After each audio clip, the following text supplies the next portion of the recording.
Well, again, as we come to chapter 20, Screwtape writes, I note with great displeasure that the enemy has, for the time being, put a forcible end to your direct attacks on the patient's chastity.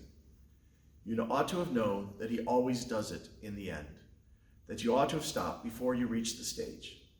For as things are, your man has now discovered the dangerous truth that those attacks don't last forever. Consequently, you cannot use again what, after all, is our best weapon, the belief of ignorant humans that there is no hope of getting rid of us except by yielding. Think of the line from Oscar Wilde, who once said, I can resist anything except temptation. That idea that we ultimately have to give in to temptations is a patent lie. It's not true. Eventually we can get past things. We can move on. And that's what we're asked to do. Again, sometimes people will come to confession and said, well, I had these impure thoughts. I said, well, remember, we have no control over our thoughts. Just to have a thought is not sinful in and of itself. So you think about it, you stay with it, you develop it. If you just try to get rid of it, another one jumps in its place, you try to get rid of that, you know that you're doing the right thing. We hear, I haven't got a report from you yet on the young women in the neighborhood. I should like it at once. For if we can't use his sexuality to make him unchaste, we must try to use it for the promotion of a desirable marriage. Again, the idea of desirable from the thought of the devil. In the meantime, I would like to give you some hint about the type of woman, the physical type, which should be encouraged to fall in love with, if falling in love is the best that we can imagine. And he explains that, I love the phrase that he uses here. In a rough and ready way, of course, the question is decided for us by spirits far deeper down in the lower archy than you and I. What a great word, the lower archy. We always talk about the hierarchy of moving up, of going up towards God. The lower archy is such a great phrase. It is the business of these great masters to produce in every age a general misdirection of what may be called sexual taste. They do so by working through a small circle of popular artists, dressmakers, actresses, and advertisers who determine the fashionable type. This is true in every age, isn't it?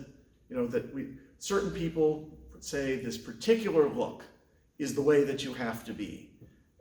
At a particular, and it changes over time. We think about, what they talk about, the Rubenesque women. Rubens was that painter who painted, women with a little bit of heft to them, to consider that, sexually attractive. Another generation has the girl that looks like she hasn't eaten in the last 3 weeks. That's so thin that suddenly thin is thought of as the look that everybody must have. Of course, what's the answer? There really isn't one. But there are always those people who start to make that determination. If we think about it, isn't this what advertising runs on? The idea that, you can look like this, and they always get the really attractive people as the world is describing it at that time. They get the attractive people that if you use our product, you're going to end up being attractive. You're the one that you're going to look, like this. We all know that most of us are not going to look like the models on TV that we ever see. But even these days, that phrase that's out there, I don't know if you run into it, of the influencers. Anymore, they're probably late teens and early 20s into their 30s at the most, who are on TikTok and things like that, who are out there trying to tell people what you should really be doing, what you should be buying, what's important, what you should be thinking about. It exists in every age. Screwtape says, thus we have for centuries triumphed over nature to the extent of making certain secondary characteristics of the male, such as the beard, disagreeable to nearly all the females. I dare say this one's changed as of late. There are a lot more beards out there that we see. It says, as regard to the male taste, we have varied a good deal. At one time, we have directed it to the statuesque and aristocratic type of beauty, mixing men's vanity with their desires, and encouraging the race to breed chiefly from the most arrogant and prodigal women. At another, we've selected an exaggerated feminine type, faint and languishing, so that folly and cowardice and all the general falseness and littleness of the mind that goes with them shall be a premium. At present, we are on the opposite tack. The age of jazz has succeeded the age of the waltz. We now teach men to like women whose bodies are scarcely distinguishable from that of boys. Again, this has all changed.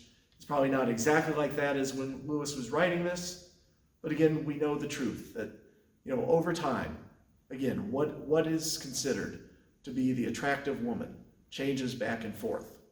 The challenge is that for many people, the men are convinced that that's the only woman that they should be attracted to. The women are convinced that that's the only woman that men are attracted to, or I should learn to look like this. And again, it starts to skew, what people's perceptions are. Again, as I've gone over and over again, the greatest thing the devil wants is to distract us from reality. Not to look at the person, not to look at who they are, but merely to judge everything by looks. He says, and that's not all. We have engineered a great increase in the license which society allows to the representation of the apparent nude, not the real nude, in art and its exhibition on the stage or the bathing beach. Again, we think about that idea sometimes of nudity. One of the definitions of pornography is it has no artistic merit. A true nude has artistic merit. If you go and see one of the great paintings, you see the Venus de Milo, you see the statue of David, you recognize that it's not there for prurient interest. It's not there to arouse passions or anything like that. It truly is meant to be a thing of art. So that is the real nude, not the apparent nude, which can be somebody with, just naked for no particular reason on the stage or in a movie or something like that. It's almost done more for shock value than it is for true reason.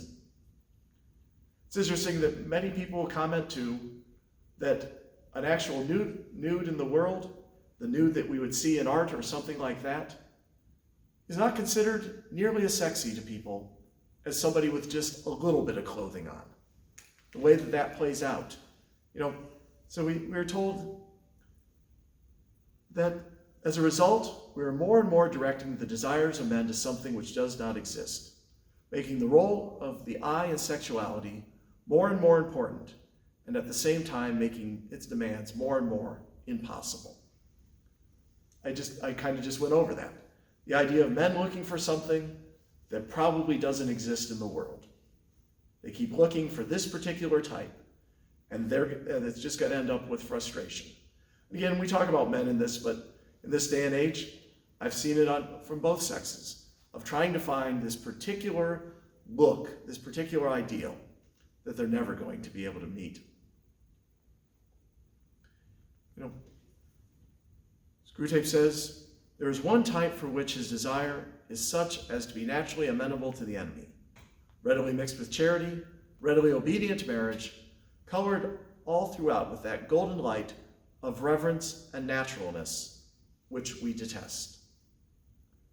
Again, that just good person, that person that's there, who is a true person to who they're supposed to be. Then again, that's naturally amenable to the enemy. That's the kind of person God wants us to find, not the statue, not the advertisement, but the very real person. Another type, which he desires brutally and desires to desire brutally, the type best used to draw him away from marriage altogether, but which, even within marriage, he would tend to treat as a slave, an idol, or an accomplice. Again, this is the idea that when somebody isn't looking for the good of the other person can become the slave of them, their idol, or an accomplice in the things that they do. Screwtape writes, that is the general strategy of the moment. But inside that framework, you will still find it possible to encourage your patient's desire in one of two directions.